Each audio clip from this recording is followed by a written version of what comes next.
Assalamualaikum warahmatullahi wabarakatuh. Selamat pagi, selamat siang, selamat malam, dan selamat sore. Tentu saja kepada sahabat P3M dimanapun berada. Alhamdulillah setelah sekian lama, berapa lama nih kita menghilang?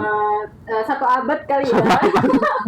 Setelah sekian lama kita tidak muncul di podcast P3M. Sekarang saatnya kita ngobrol kembali, kita berbicara kembali di acara yang tentu saja kesayangan kita semua. Ya, Apa? itu Deep Talk P3M. Betul, di Talk P3M. Nanti kita akan berbincang banyak dengan salah satu narasumber yang sangat amat luar biasa. Dan kebetulan jadwalnya yang sangat amat padat Iya, itu. padat sekali, padat merayap. Padat merayap itu. Tapi alhamdulillah sekarang sudah berkenan hadir di depan kita semua. Alhamdulillah ya. Oke, mau disambut aja? Oke, kita sambut the one and only Teteh. Selamat P3M. Halo Teteh, apa kabar? Alhamdulillah. Alhamdulillah. Fiska sama Aram oke. Oke. Baik-baik saja. Baik-baik saja. Alhamdulillah. Jadi FYI kebetulan tadi sebelum tag itu kita sudah disuguhi bakso dulu ya. Bakso, disebut opor. Jadi tentu saja baik-baik saja. Alhamdulillah. Kita memang sengaja mengosongkan perut ya. Betul. Iya. Aman ya berarti ya. Aman sekali. Makanya kita Alhamdulillah. sangat bersemangat untuk memulai Termasuk terima kasih loh, ini tempatnya yang sangat amat bagus sih. ini menjadi inspirasi mungkin banyak orang, inspirasi saya. Ya, jadi teman-teman kalau semisal teman-teman pengen tahu, judul podcast kita itu Deep Talk. Nah, kebetulan karena syutingnya tidak di studio, tapi di rumah Teteh, jadi ada tambahan akhirannya. Apa tuh? Deep Talk Link. Calling. Deep Talk keliling. Oke, kayak keren ya istilahnya ya. Deep Talk ya. Deep Talk keliling. Oke. Kita besok-besok ke rumah ini ya. Dari rumah ke rumah Nanti cari narasumber. lagi. Jangan ada baksonya. Iya, Ya, benar. harus ada baksonya ya. Oke. Itu sebagai ini apa? Penyemangat. Bukan, kalau itu artis apa namanya? Kalau harus ada bakso tuh Apa sih? Itu rider. ya, Jelas bakso. ya, malum ya Gen Z, Pak. Mohon maaf. Penonton. Ridernya host gitu ya. Ridernya host. Siap. Oke. Heeh. Pertama-tama terima kasih Teteh atas waktunya, atas kesempatannya, atas tempatnya. Sama-sama. Juga sudah mau sharing bersama duo Maut. ini yang kebetulan sekarang perdana menjadi host dan co-host di acara Deep Talk P3M. Deep Talk P3M. Oke. Kita masih belajar ya, Teh. Oke. Jadi perlu teman-teman ketahui, di P3M itu ada salah satu program yang akhir-akhir ini sedang wangi-wanginya. Yes. Istilahnya wangi-wanginya ya. Kayak minyak wangi ya. Semer. Alhamdulillahnya ya. Pokoknya membawa berkah lah. Alhamdulillah. Yaitu program pengelolaan sampah di pondok pesantren. Program ini sudah berjalan sejak 2024 dan yang menjadi project manajernya adalah Teteh. Gila, berikan aplaus dulu dong, luar biasa. Nah, jadi Di belakang ini. sekarang kita akan mengulik, membahas terkait programnya, terkait latar belakang Tetehnya, gimana sih kok bisa sampai P3M menginisiasi program yang sangat luar biasa ini. Iya, betul. Tapi sebelum ke programnya, tentu pasti di antara teman-teman penonton ini banyak yang kepo nih Teh. Sebenarnya Teteh ini siapa sih? Siapa sih? Siapa sih? Apakah sejenis ubur-ubur? Jenis ubur-ubur ataupun umbi-umbian? Umbi-umbian. Enggak dong. Ini istilah Gen Z ya. Enggak dong. Enggak dong. Tumbuhan liar. Tumbuhan liar ya. Enggak dong. Kebetulan gini, jadi Pak Dir itu, sejauh yang saya ketahui ya, Pak Dir itu ketika program ini akan dilaksanakan, orang yang di-hire langsung itu adalah Teteh. Dan kan luar biasa, Iya, luar luar only kan biasa ya. sekali kan. Oke. Pasti ini adalah orang terpilih. Terpilih, di antara yang terpilih. Makanya mungkin pertama-tama Teteh bisa memaparkan dulu kepada kita dan kepada penonton, portofolio apa yang sudah Teteh jalani selama ini terkait pengelolaan sampah dan sebagainya. Luar biasa banget. Silakan Teteh. Silakan Teteh. Ini kita dikasih waktu berapa jam? 2 jam? Banyak boleh. Karena perjalanannya cukup panjang ini. Perjalanan cukup panjang. Kita tenang, bisa dibikin Part 2. part 2. Part 2. Tadi tayang part 2. Ya. Oke, Fiska sama Arom. Kalau bilang soal apa ya, perjalanan, mungkin ini perjalanan yang cukup panjang. Mm-mm. Cile, panjang banget gak sih? Ya. Cukup Sepanjang apa tuh? sepanjang apa tuh? Jadi dimulai dari kiprahnya Teteh di LPBI NU. Di LPBI NU itu sejak tahun 2024 berarti 2029 lah ya, terbentuknya LPBI awal. 2029 Teh. 2029 LPBI awal. Kalian sudah lahir? Kok 2009 mungkin masih ya Teh? 2009. Sorry kan. 2009. Jadi kalau LPBI itu dulu terbentuknya kan dari ad hoc dulu ya, ad hoc ketika peristiwa tsunami Aceh. Oh. Dari tsunami iya. Aceh, tapi dulu waktu itu namanya belum LPBI, tapi CBDRM. Terus kemudian 2024 ke 2004 sampai 2009 ya. Itu belum LPBI itu. Itu 2009-nya baru LPBI. Ya, LPBI. Kita udah join di Sudah join di situ. Jadi umur berapa kira-kira kalian? Saya 9 tahun ya. 9 tahun ya. Saya umur 6 tahun. 6 tahun. Baru masuk SD. Alhamdulillah ya. Apa nih maksudnya flexing? Jadi agak ngerasa tua ya. Oh, nggak apa-apa. Nggak apa-apa ya, nggak apa-apa. Nah, jadi dari 2009 itu LPBI gitu ya, LPBI sebenarnya dari 2004 itu sampai 2009 LPBI itu sudah ada program-program tapi lebih fokus ke isu bencana. Oke. Isu bencana karena kan LPBI itu Lembaga Penanggulangan Bencana dan Perubahan Iklim. Gitu kan, LPBI itu. Nah, sebenarnya fokusnya kan dua tuh, isu bencana sama isu lingkungan gitu ya. Cuma memang di awal-awal periode itu masih fokusnya di isu-isu bencana. Nah, kemudian tahun 2000 berapa ya? 16 ya kayaknya saya.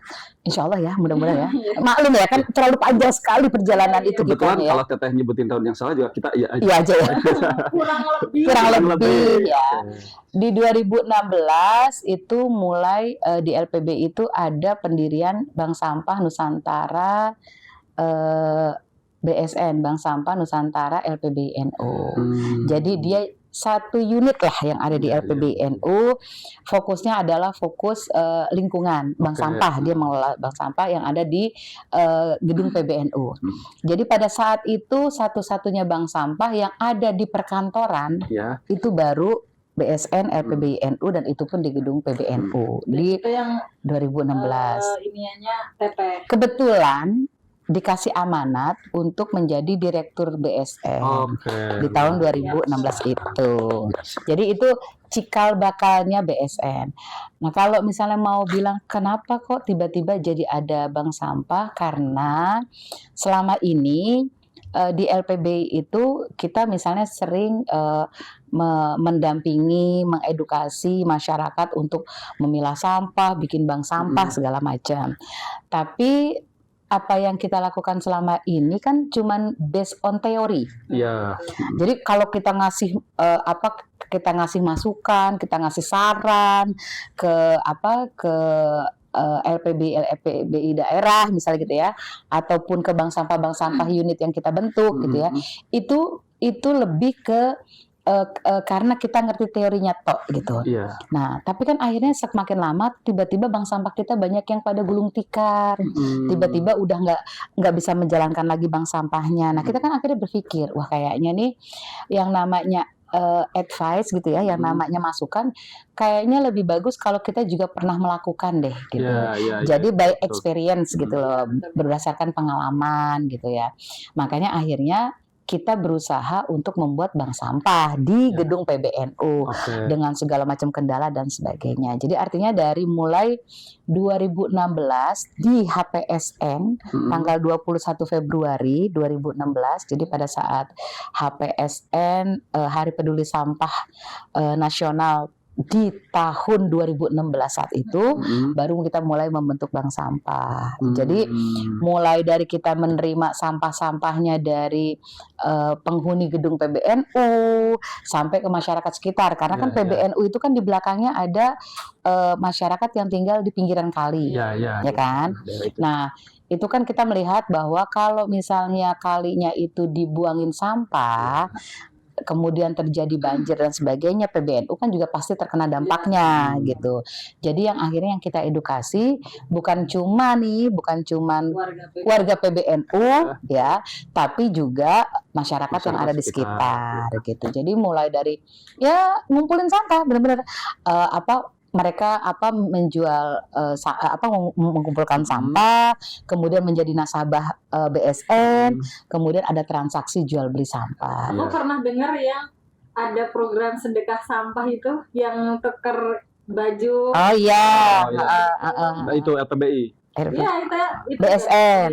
Ya, Itu. itu juga menjadi salah satu salah satu gebrakannya. Nah, gebrakan BSN itu juga dalam rangka Hari Peduli Sampah Nasional. Dalam rangka Hari Peduli Sampah Nasional. Jadi kita kan mikir ya, ini gimana caranya membuat inovasi, membuat gebrakan gitu-gitu segala macam kan, biar masyarakat sekitar itu mau gitu kan. Karena memang pada saat itu kayaknya gairahnya masyarakat sekitar buat ngumpulin sampah itu masih kurang lah kata sekarang kan. Kurang banget lah, kurang. Apa itu sampah? Karena kan misalnya gini ya, hasilnya mereka kan sebenarnya juga nggak banyak ya. Iya, karena dari 1 kilo paling dapatnya berapa sih? 2.000, 3.000 gitu segala macam. Nah, akhirnya kita bikin satu gebrakan. Jadi gini, kita kerjasama dengan teman-teman barista. Teman-teman barista, tapi bukan barista yang terkenal ya, teman NU yang memang dia punya profesi barista, kita hadirkan. Kemudian kebetulan karena ini juga LPBI itu juga fokusnya di bidang bencana. Ketika terjadi bencana saat itu, bencana apa ya lupa ya, banyak masyarakat yang menyumbangkan pakaian layak pakai. Yang itu di 2000 berapa teh? Agak lupa ya, 2000 berapa ya? Setelah BSN berarti setelah 2016. Setelah 2016 lah, mungkin 2018-an lah mungkin gitu ya. Agak-agak lupa, udah lama juga ya. Nah, itu akhirnya kita bikin gebrakan tuh. Ini kan pakaian ini akhirnya tidak bisa dimanfaatkan karena setelah kita cek ke lokasi bencana, ternyata masyarakat yang terkena dampak itu sudah sudah overload bantuan pakaian layak pakainya gitu. Nah, daripada kita kirim ke sana jadi sampah gitu ya, daripada kita kirim ke sana jadi sampah, sementara ini donasi banyak pakaian layak pakai, akhirnya kita manfaatkan. Cara memanfaatkannya adalah gini, karena NU itu bintang berapa? 9 botol plastik itu bisa ditukarkan dengan 1 baju atau 1 gelas kopi. Nah, jadi akhirnya itu ternyata animo masyarakat itu lumayan besar saat itu. Itu di tempat bencana itu? Enggak. Di depan gedung PBNU. Jadi kita tuh di depan gedung PBNU di pinggir jalan gitu, kita buka kayak booth gitu ya, kayak stand, kayak booth gitu ya. Nah, awalnya target kita adalah masyarakat sekitar gitu ya. Tapi kemudian ternyata yang tidak kita prediksi adalah pengguna jalan. Karena eye catching nih, menarik. Jadi pengguna jalan ini gini, yang sangat menarik. Ada salah satu supir bajai. Supir bajai itu sampai berhenti di pinggir jalan terus bilang, "Itu ada seragam ya?" Gitu. Ada seragam sekolah. Oh, ada Pak, ada seragam sekolah. Ukurannya coba diliatin kan, karena sumbangan kan ada seragam sekolah, ada macam-macam lah ya. Dilihat sama dia, ada 1 setel kebetulan. Mungkin masih memang masih bagus kan. Jadi memang sebelum kita lakukan kegiatan, kita sortir bener-bener mana yang memang bener-bener masih layak pakai, nggak ada sobek dan sebagainya gitu. Terus dia bilang, tolong ya ini disimpenin. Ini nanti saya mau ambil. Butuh berapa? Berarti kalau 1 setel Pak 18 botol gitu kan. Nah, sebenarnya kalau misalnya kita mau ngasih sih bisa aja. Tapi yang menjadi titik fokus kita di kegiatan itu adalah bagaimana kita memberikan apresiasi kepada masyarakat yang mau effort mengumpulkan sampah gitu ya. Nah, kita pikir ini kan supir bajai sempet dia, tapi tetap kita simpenin lah gitu ya. Udah, itu kan mulai acaranya pagi sampai sore. Sore dia datang. Di bagian depannya itu yang bagian supir bajainya itu ya, itu dia ada satu kresek, jumlahnya itu lebih dari 18. Jumlahnya lebih dari 18. Jadi saya mau pokoknya ini saya tolong dihitungin berapa dapatnya. Dia nggak tahu jumlahnya berapa, tapi ini boleh nggak ditukar buat baju sekolah sama baju anak-anak gitu lah, gitu kan. Anaknya usianya waktu itu ya usia SD lah gitu kan. Perempuan kalau nggak salah ya. Nah terus habisnya karena kita juga melihat effortnya supir bajai gitu ya, dan dia benar-benar ikhtiar mencari gitu ya. Itu juga sempat kita minta sama teman-teman NU online boleh nggak diliput gitu, biar testimoni kenapa dia harus gitu. Ya menurut dia akhirnya dia benar-benar mencari. Setiap di jalan ada dia berhenti, setiap di jalan ada dia berhenti, dan dia benar-benar nyari itu, benar-benar nyari gitu ya. Nah, artinya gitu, dia juga merasa bahwa iya ya, kalau misalnya dari sampah aja itu bisa memberikan manfaat, bisa memberikan nilai ekonomi, kenapa enggak gitu. Dia juga akhirnya menyadari bahwa iya ya Bu ya, daripada sampahnya berserakan di jalan, saya ambilin, saya malah bisa nuker ini sama baju seragam yang mungkin saya ini juga lagi kepikiran saya harus narik berapa kali dulu baru bisa membeli baju sekolah anak saya dan baju itu kan. Udah akhirnya kita kasih, kalau nggak salah dapat 2 setel kita kasih gitu. Kita lebihin gitu ya. Karena maksud kita ya itu effortnya sangat-sangat luar biasa gitu ya. Bukan berarti yang lain tidak effort, tapi kan kalau yang lain kan dari rumah tangga. Kalau dia kan di sela-sela dia mencari bekerja, itu dia masih mau gitu ya. Nah, itulah hal-hal yang menurut kita pada saat itu tuh sangat menarik kegiatannya, sangat menarik kegiatannya. Jadi ya memang dalam pengelolaan sampah akhirnya memang harus banyak inovasi, harus banyak kreativitas, harus banyak terobosan, gebrakan dan sebagainya, biar masyarakat itu oh iya ya, apalagi karena kalau misalnya pada saat itu kita merasa kok selama 2 tahun, 1 tahun, 2 tahun kok kayak gini-gini aja ya gitu.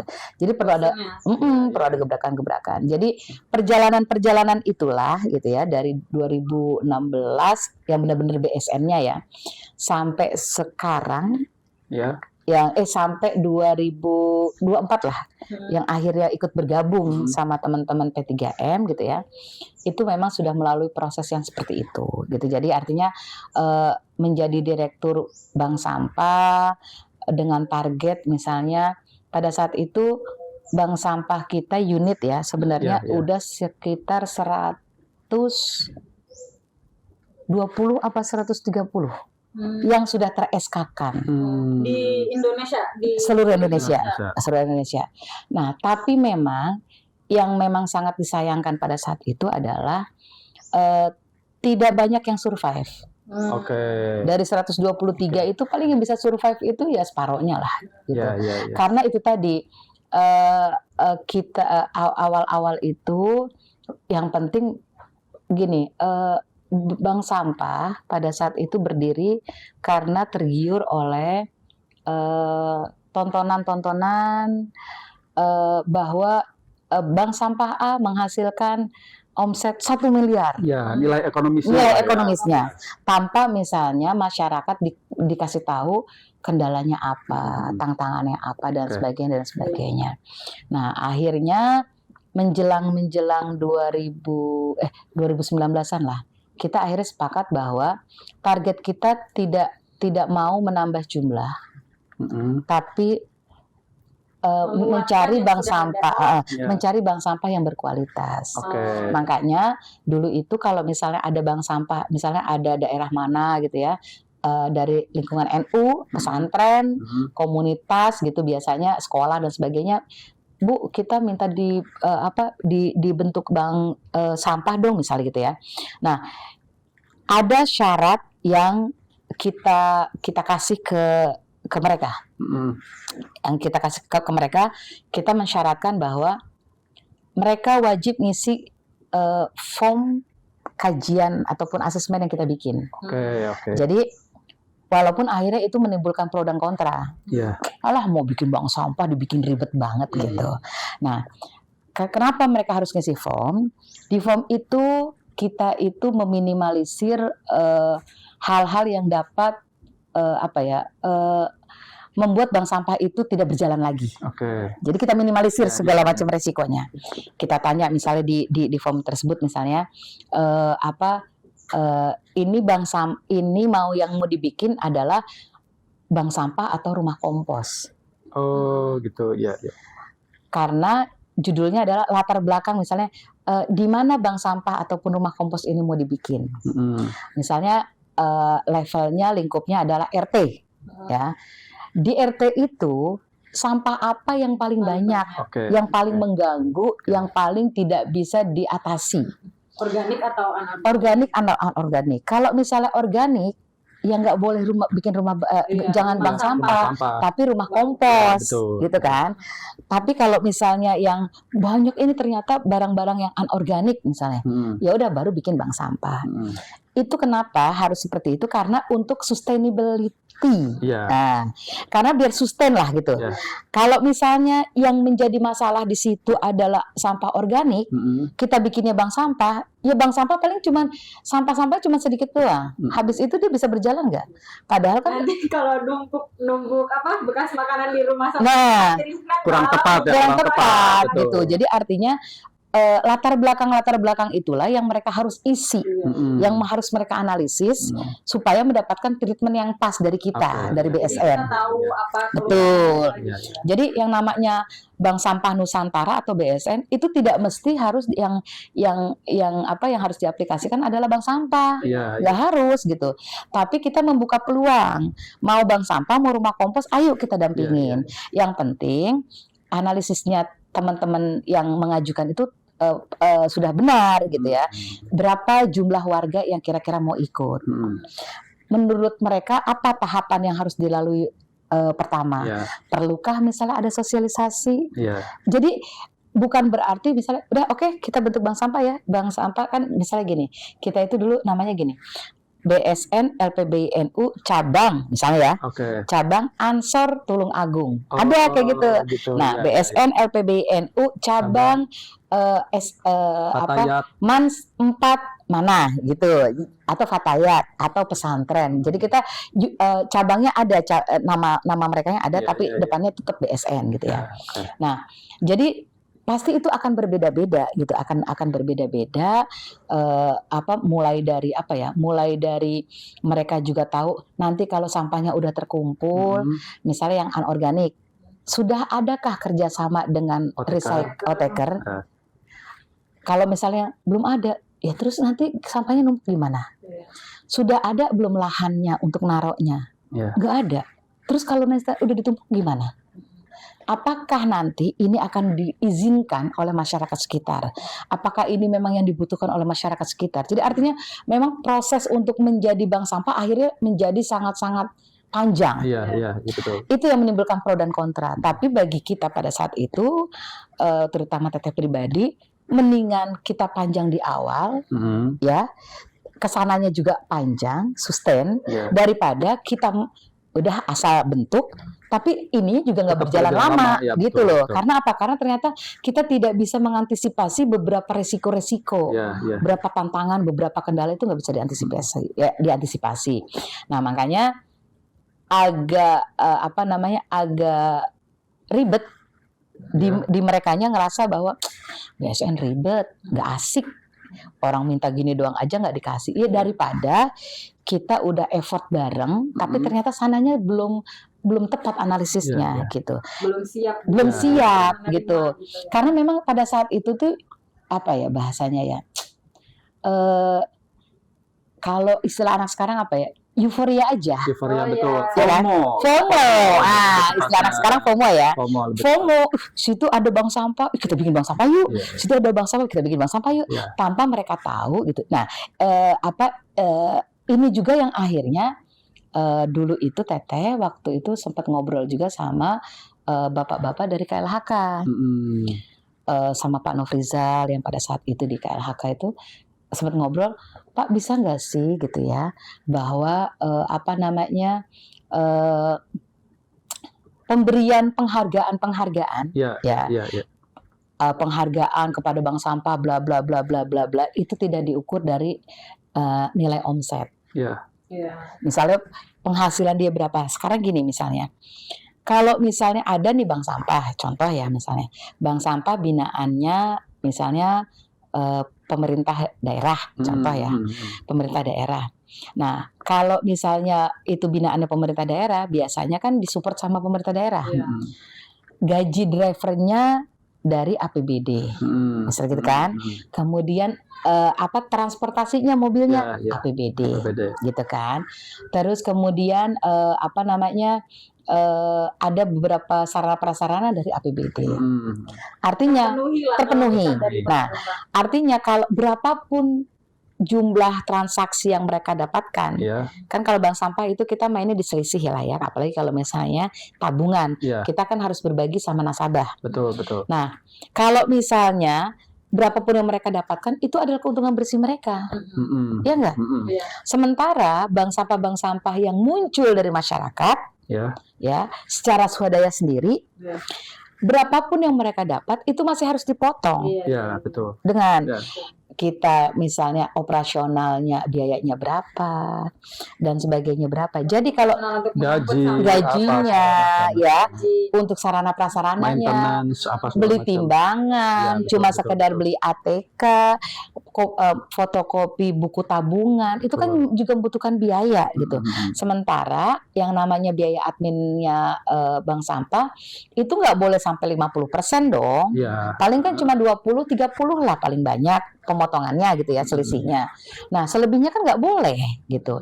Nah, yang itu kalau misalnya dipahami hanya sekedar untuk mendapatkan nilai ekonomi, di awal itu udah pasti gulung tikar. Betul. Karena di awal-awal itu pasti nasabah kita belum banyak. Betul. Di awal-awal kita belum ketemu sama oteker yang misalnya harganya jualnya bagus. Betul. Gitu kan. Karena harga jual bagus itu harus berbanding dengan tonase atau volume sampah. Betul, Kalau volume sampah kita cuma 5 kilo nggak bisa dijual ke oteker yang rantainya rantai menengah. Ya kan? Dia kan mensyaratkan tonase. Tidak memenuhi tidak memenuhi. Mau nih dapat harga bagus, ya harus jumlah sampahnya sekian puluh kilo, sekian ratus kilo, atau bahkan 1 ton misalnya. Dan juga pintar mengolahnya, pintar memisahkan. Kriteria dari otekernya lah. Belum lagi misalnya gini, untuk mencapai tonase segitu, ada gak lahannya? Nah, betul. Ya kan? Misalnya oteker minta, misalnya oke deh kita tahan nih sampai biar bisa memenuhi syaratnya oteker, terus kemudian kita dapat harga bagus, tapi lahannya nggak ada, gimana coba? Itu kan jadi masalah lagi di masyarakat. Nah, jadi hal-hal yang kayak gitu ya itu sempat Teteh tekuni. Jadi asesmen awal lah. Terus itulah kiprah Teteh dari mulai 2016 ya sampai 2024 itu lah ya mungkin lah ya. Iya, 2024 lah. Kan ketemu P3M 2024 kan. 4 bulan sampai 2024. Sampai 2024 gitu ya. Jadi akhirnya karena sama Pak Kiai Sarmidi itu juga pernah kita bikin di Munas Konbas itu kita bikin salah satu hukum membuang sampah plastik sembarangan gitu. Kita pernah bikin fikihnya juga pada saat itu, di Basul Masail kan lah pada saat itu. Akhirnya kan ada apa teh hukumnya teh? Iya. Itu 2 jam sendiri. Sabar. Jadi itu bisa dilihat di NU online. Sudah ada e-booknya. Betul. Jadi ini mendorong literasi. Mendengar maksudnya. Jadi tapi memang itu pada saat itu buku tersebut kita bikin spesifik hanya untuk sampah plastik karena buku itu sebenarnya menjawab ataupun merespon tantangan pada tahun itu yang lagi yang lagi krisis banget, yang lagi bermasalah banget adalah masalah sampah plastik. Makanya sempat setelah buku berjalan ada tuh yang beberapa yang merespon, kok bukunya tidak membahas jenis sampah yang lain gitu ya. Iya. Ini sekaligus menjelaskan ya gitu ya. Klarifikasi ya. Jadi kalau misalnya nanti melihat buku tersebut, kemudian nanti ada respon, kok kenapa sih bukunya hanya spesifik ke sampah plastik, padahal kan sampah makanan juga bahaya, sampah yang lain juga bahaya gitu kan ya. Sebenarnya pada saat itu buku itu, Bahsul Masail itu dibuat untuk menjawab. Kan Bahsul Masail itu kan pada saat itu kita berusaha menjawab permasalahan yang lagi happening, yang lagi krisis pada tahun itu gitu ya. Nah, pada tahun itu memang yang paling krisis itu adalah soal sampah plastik. Makanya pada saat itu kita spesifik bikin bukunya tentang fikih pengelolaan sampah plastik gitu. Jadi tetap boleh ya, nanti dicari aja di NU Online ya, e-booknya silahkan dicari. Tapi lagi-lagi atau kayak gini, spoiler deh, secara garis besar hukumnya apa sih ya, gitu. Apa sih, apakah haram Kebetulan ya teman saya satu ini sedang belajar walaupun ya susah, bang lagi bang lagi kayak itu tuh sebenarnya hal yang susah ya. Ya. Tapi nggak apa-apa. Kan merubah kebiasaan kan. Merubah kebiasaan memang butuh waktu gitu. Betul. Tapi bukan berarti ini sesuatu yang mustahil gitu ya. Bisa. Cuma memang butuh effort ya gitu. Jadi kalau kita spoiler dikit lah ya. Bahwa kalau hukumnya itu sudah termasuk haram. Karena itu merugikan. Haram, Fis. Jadi artinya kan ada misalnya apabila sampah itu sudah menjadi satu permasalahan yang merugikan, itu maka hukumnya adalah haram. Nah, sekarang kita lihat mana ada sampah yang tidak merugikan. Iya. Contoh yang lagi kasus nih di mana? Daerah Tangerang Selatan. Iya kan? Tahu dong teman-teman. Tahu pasti ya. Ini kan juga lagi happening. Jadi artinya yang wangi itu. Iya. Kejadian yang diterpal itu. Jadi sebenarnya kejadian di Tangsel ini akhirnya kan membuka mata semua orang bahwa bahwa permasalahan sampah itu penting, bahwa pengelolaan sampah itu sudah harus mulai dilakukan, gitu. Dan ini bukan cuma Tangsel ya, bisa jadi nanti akan menimpa daerah-daerah lain kalau tidak segera berbenah, gitu betul. Jadi ini Tangsel cuman kayak semacam pemantik aja gitu ya buat daerah lain nih. Nah, ini contoh nih, kalau misalnya nggak segera beberes, yang terjadi kayak Tangsel nih, apa perlu viral dulu, gitu kan? Biasanya sih gitu ya. Ini. Nah, jadi hal-hal yang kayak gitulah yang sebenarnya memang ya di Bahsul Masail itu kita bahas gitu ya sama kiai-kiai. Salah satunya ada kolaborasi Teteh sama Pak Direktur. Iya. Jadi waktu itu kolaborasi antara LPBI NU dengan lembaga Bahsul Masail. Dan tentu saja dari LPBU yang muncul itu adalah Teteh. Kebetulan sama Pak Ketua lah ya, Pak Ketua LPBI. Nah, terus kemudian gini, yang paling menarik adalah sebenarnya bahwa untuk perusahaan-perusahaan yang tidak melakukan pengelolaan sampah, pengelolaan terhadap limbah sampahnya sendiri yang sudah beredar di masyarakat, itu masyarakat boleh untuk memboikot. Jadi isu boikot perusahaan itu tidak hanya berdasarkan afiliasi dengan negara sebelah, tapi kalau sampahnya nggak diolah, juga itu harus diboikot. Catat Gen Z. Iya, jadi bisa diboikot ya guys. Artinya karena gini.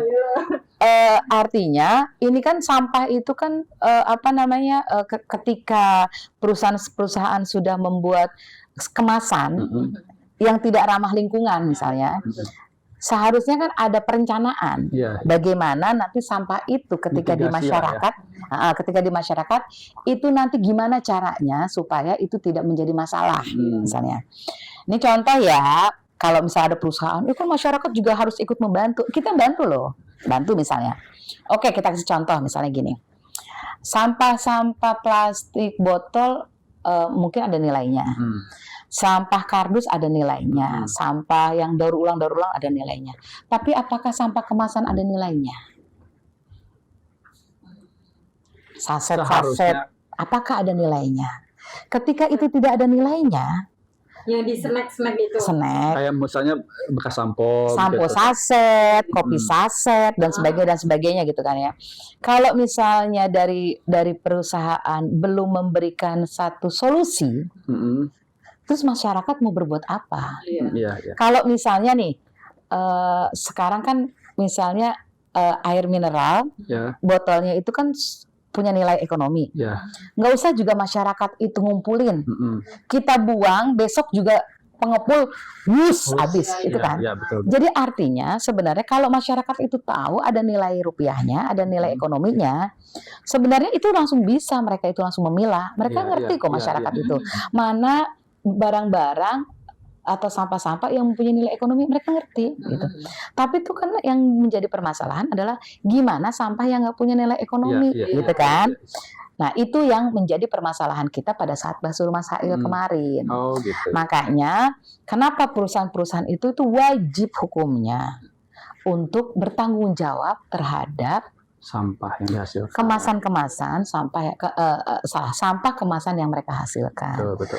Selama kecuali kalau misalnya perusahaan-perusahaan itu sudah melakukan pengambilan kembali, pengambilan kembali sampah-sampah produknya dia, gitu ya, itu baru kita acungi jempol. Botol kaca gitu ya. Dan kembali. Tapi kan kalau misalnya gini. Mereka kemasannya masih belum ramah lingkungan. Tapi kemudian tidak ada solusi mengambil kembali. Masyarakat suruh tanggung jawab. Terus tanggung jawabnya di mana? Maksudnya gitu. Kita ngumpulin nih. Habis dikumpulin dikemanain? Kan gitu judulnya. Saset-saset kita disuruh ngumpulin. Kumpulin aja kan itu masyarakat punya pilihan untuk bisa memilah. Oke, kita pilah. Tapi setelah kita pilah, solusinya mau diapain? Mau dibawa kemana?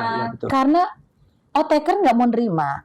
Belum ada, maksudnya yang selama ini ya, mungkin ada sekarang mungkin sudah ada banyak inovasi-inovasi ya, kemasan dijadikan paving block dan sebagainya gitu ya. Atau kerajinan mungkin atau kerajinan ya. Tas gitu. Nah, tapak meja gitu.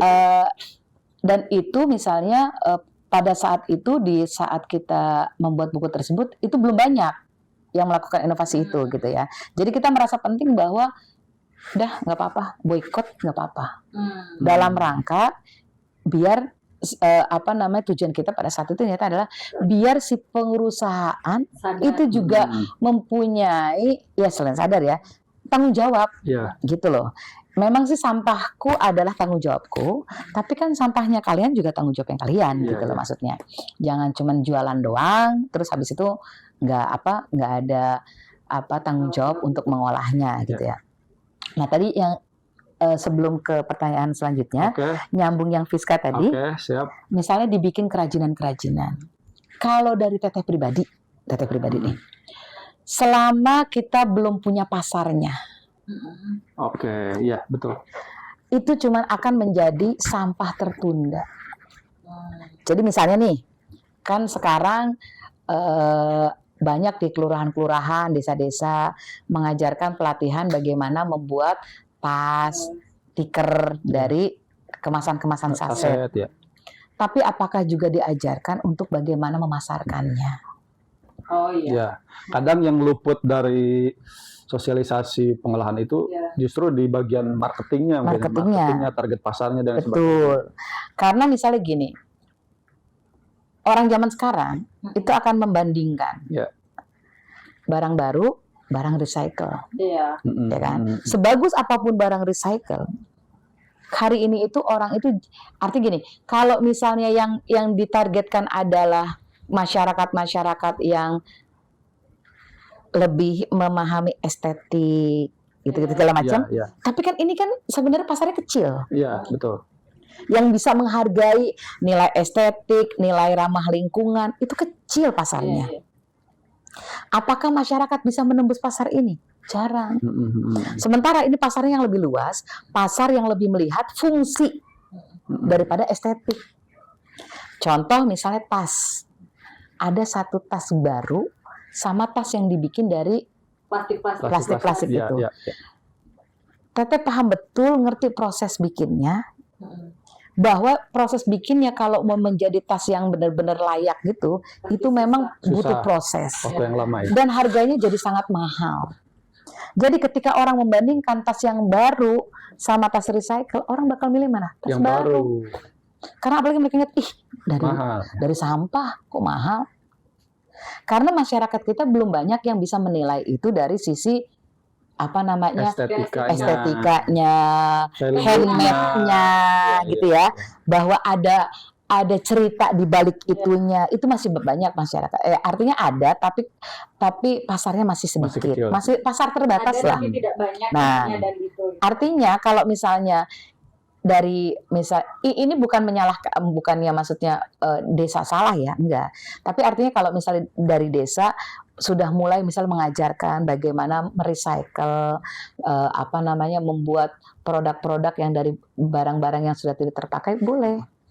Tapi juga dibekali dengan marketingnya seperti apa, bagaimana bisa membranding barang tersebut dengan baik, bagaimana barang tersebut bisa bersaing dengan produk sejenis, itu kan penting.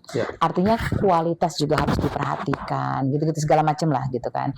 Nah itu yang dulu waktu BSN, waktu Bank Sampah itu juga sempat kita ajarkan.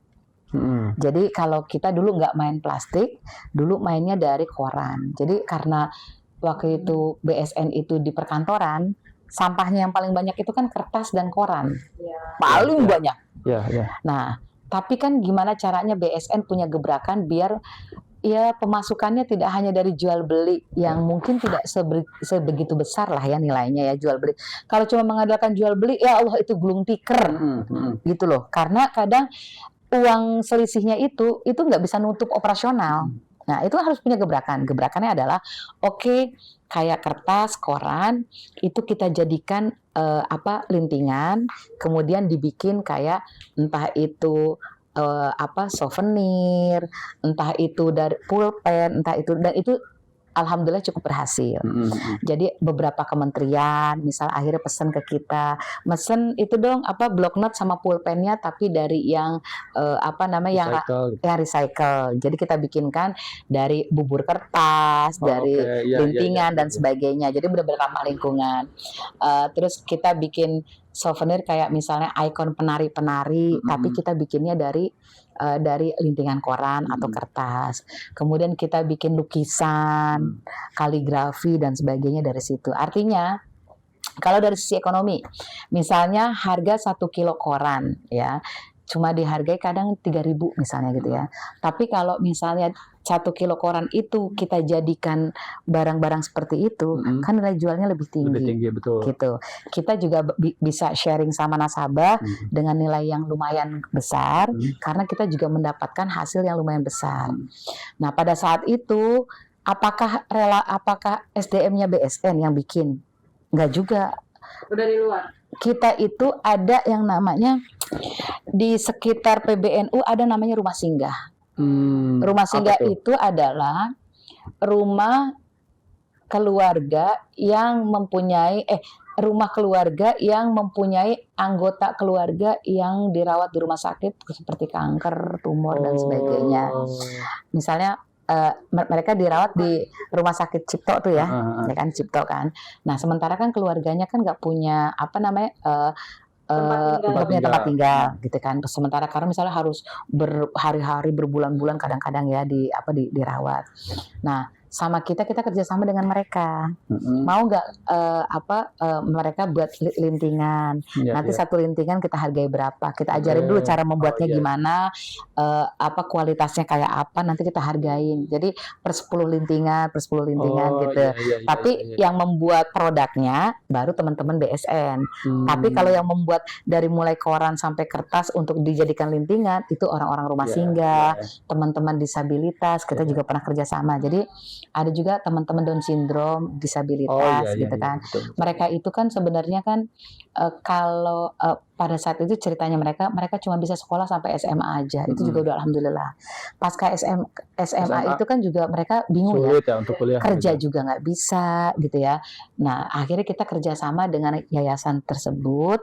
Terus kita bilang mereka kan juga butuh untuk aktivitas untuk terus motorik. Aktivitas itu motorik. Nah, aktivitas motorik dan sementara kan orang tuanya mereka kan juga ketika mereka di lembaga itu mereka pada swadaya patungan. Itu kan pasti butuh biaya juga kan. Nah, akhirnya itu ya anak-anak itu ikut bekerja gitu ya, bahasanya mungkin kayak mereka akhirnya memperoleh penghasilan ya dari kerjasama dengan kita membuat lintingan dan sebagainya gitu segala macam ya. Mereka yang akhirnya yang membuat lintingan-lintingan kayak gitu ya. Nah itu juga akhirnya di BSN sendiri kita juga mempunyai pemasukan lebih gitu ya, dan kita juga mempunyai nilai manfaat secara sosial, bukan cuma isu lingkungan aja, tapi isu sosialnya juga dapat gitu. Luar biasa. Aplaus dulu lah. Jadi memang kalau dilihat kita telusuri lagi dari mulai perjalanan Teteh tadi dari 2004 Teteh 2004 kemudian 2016 gabung ke LPBI, yang dimana LPBI ini berfokus di bidang lingkungan dan iklim kebencanaan juga. Kemudian mendirikan BSN sampai bisa istilahnya memberdayakan masyarakat sekitar untuk bisa melek khususnya terkait sampah. Itu kan luar biasa banget. Terlebih tadi saya perhatikan Teteh ini banyak istilahnya menginisiasi banyak sekali inovasi. Karena kayak isu-isu baju-baju kan sekarang happening juga fast fashion itu tidak bosan. Terus orang-orang gimana caranya orang untuk bisa semangat untuk menukar sampah dan lain-lain, itu luar biasa, termasuk yang tadi disabilitas. Nah, berarti kan dari panjangnya track record itu akhirnya membawa Teteh untuk bisa bergabung di P3M. Pertanyaannya adalah kenapa? Bukan. Di P3M ini, tentu kan mungkin target programnya itu berbeda dengan apa yang telah Teteh lakukan di sebelumnya, atau sama, bisa jadi sama ataupun berbeda ya. Kalau dilihat secara spesifik. Tapi yang menarik menurut saya adalah apakah urgensi terkait persampahan ini yang terjadi ketika Teteh aktif di LPBI dengan tujuan penyelesaian urgensi yang menjadi target program di P3M ini sama, atau malah misalnya ternyata sekarang lebih parah, atau seperti apa? Antara yang dulu sama yang sekarang lah ya, dengan target pesantren. Sebenarnya kalau gini, kalau misalnya kita mau ngomong soal kendala misalnya ya, kendala sih sama ya, kesadaran kan, sama. Intinya itu berarti. Intinya itulah pokoknya. Ini kesadaran. Jadi artinya gini, nggak tahu kenapa kalau misalnya kita itu keluar negeri, ya kan? Ketika di luar negeri itu diberlakukan denda, buang puntung rokok, buang sampah sembarangan, ngeludah sembarangan, tiba-tiba kita menjadi orang yang sangat disiplin, ya nggak? Betul. Seminggu aja kita itu misalnya liburan di satu negara, Jepang misalnya, atau Singapura misalnya ya. Cuma itu yang relate bagi saya. yang mereka itu sudah sangat bagus pengelolaan sampahnya. Mungkin bukan dalam pengelolaan aja ya, mungkin dalam hal penerapan peraturan misalnya gitu ya. Tiba-tiba orang Indonesia itu sangat-sangat patuh. Tiba-tiba sangat disiplin. Tata punya cerita yang mungkin karena baru negara ini aja yang Tata datengin ya.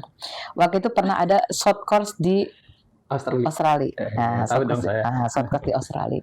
Nah, di Australia itu sebenarnya short course-nya soal isu kemanusiaan. Tapi karena memang hobinya, passionnya itu di sampah gitu ya, tetap aja cari-cari info soal sampah gitu. Ketemu sama teman-teman PCI yang tinggal di Australia, nanya-nanya dong, karena kan sama-sama orang Indonesia nih. Model pengelolaan sampah di sini gimana gitu kan? Itu sama dia itu sampai dikasih tahu kita tuh punya beberapa tong sampah. Hari ini dikeluarin warna ini, hari ini warna ini, hari ini warna ini, hari ini warna ini. Per hari beda jenis.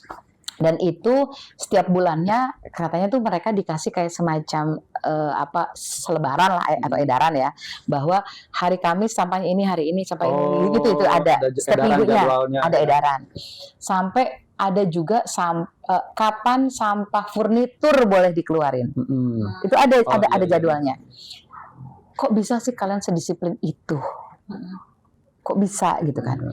Karena kalau misalnya kita salah ngeluarin tong sampah di hari itu, bukan kena denda, sampahnya kita nggak diangkat. Iya. Sampah kita nggak diangkat.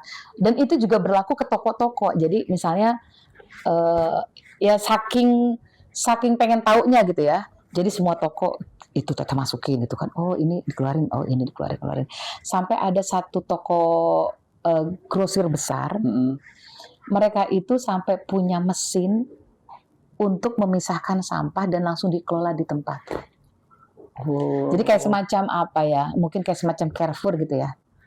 Toko besar. Jadi mereka drop sampahnya semua jenis, langsung di perlengkapan rumah tangga. Toko kayak semacam Carrefour, tapi dia kayak ada food court-nya. Ya minimarket lah ya. Ya minimarket lah. Tapi minimarket agak gede ya, supermarket lah ya. Nah, itu kemudian ada food court-nya. Jadi kita itu masa kalau kan di sana memang diharuskan untuk beres-beres bekas makannya kita sendiri kan.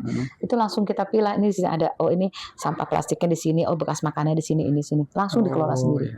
Penasaran dong, akhirnya kan nanya, kenapa mereka sampai harus melakukan itu? Kenapa harus diolah sendiri? Karena ternyata biaya retribusi ke TPA ataupun TPS-nya itu sangat mahal. Apa di Indonesia harus kayak gitu ya? Semoga ya suatu saat landai ya. Jadi sangat mahal. Akhirnya itu yang membuat mereka itu akhirnya yaudah deh kita kelola sendiri dari rumah sendiri aja, dari tempat sendiri gitu. Mau nggak mau. Ya. Dan diawali dari mau nggak mau. Betul. Nah, terus Tete nanya dong, di sini ada nggak sih biaya sosialisasi dari pemerintah? Nggak ada. Jadi mereka nggak sosialisasi atau tetap sosialisasi tapi itu aplikasinya ada di sekolah masing-masing. Jadi sudah terintegrasi dengan kurikulum pelajaran, kurikulum sekolah dan sebagainya. Betul. Dan juga penerapan di rumah tangga, ya kan?